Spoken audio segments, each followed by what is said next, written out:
లోపల బయటికి పేరు వేసుకుని లోపలేమో చెత్త, డూప్లికేట్ సర్క్యూట్ కావచ్చు, what ever it is inside, అది పెట్టాడు. దేనికి బ్యాడ్ నేమ్ చెప్పండి? ఆ శాంసంగ్ బ్రాండ్కి బ్యాడ్ నేమ్. సహోదరులు ఒక విషయం చెప్పమంటారా? దేవుడు నిన్ను నన్ను నమ్మి మన మీద ఒక బ్రాండ్ వేశాడు. ఏంటో తెలుసా? నన్ను అనుసరించువాడు క్రైస్తవుడు. బ్రాండ్ వేశాడు. ఏం వేశాడు? ఒక బ్రాండ్. ఏంటో బ్రాండ్? క్రిస్టియన్ అంటే అర్థం ఏమిటి?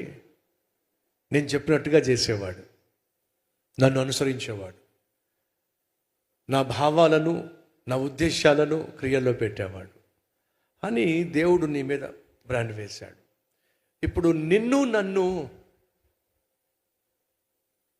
ప్రజలు లేక ఆ క్రిస్టియన్ అనే బ్రాండ్కి విలువ రావాలి అని అంటే నువ్వు ఎలా జీవించాలి? క్రీస్తు ఆశించినట్టుగా జీవించాలి. పేరుకు మాత్రం క్రైస్తవుడివి, చేసేవన్నీ మాత్రం నికృష్ట పనులు అనుకోండి. దేనికి బ్యాడ్ నేమ్ వస్తుంది చెప్పండి? క్రైస్తవ్యానికే బ్యాడ్ నేమ్ వస్తుంది.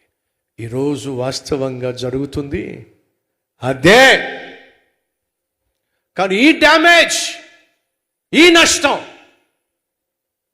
ఈ బ్యాడ్ నేమ్ నీ వల్ల క్రీస్తుకు రావడానికి వీలు లేదు.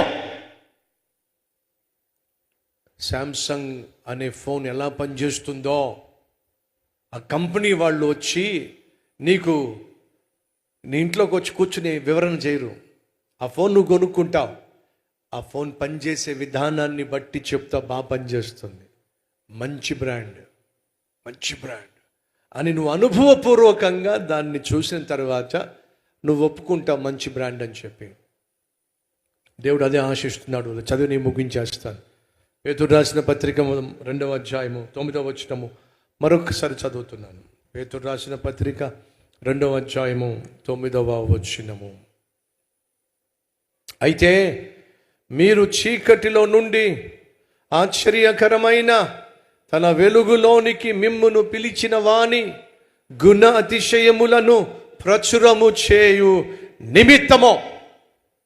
ఎందుకు దేవుడు మనల్ని చీకట్లోంచి వేరు చేశాడట?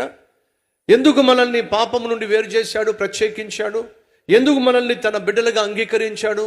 ఆయన గుణముల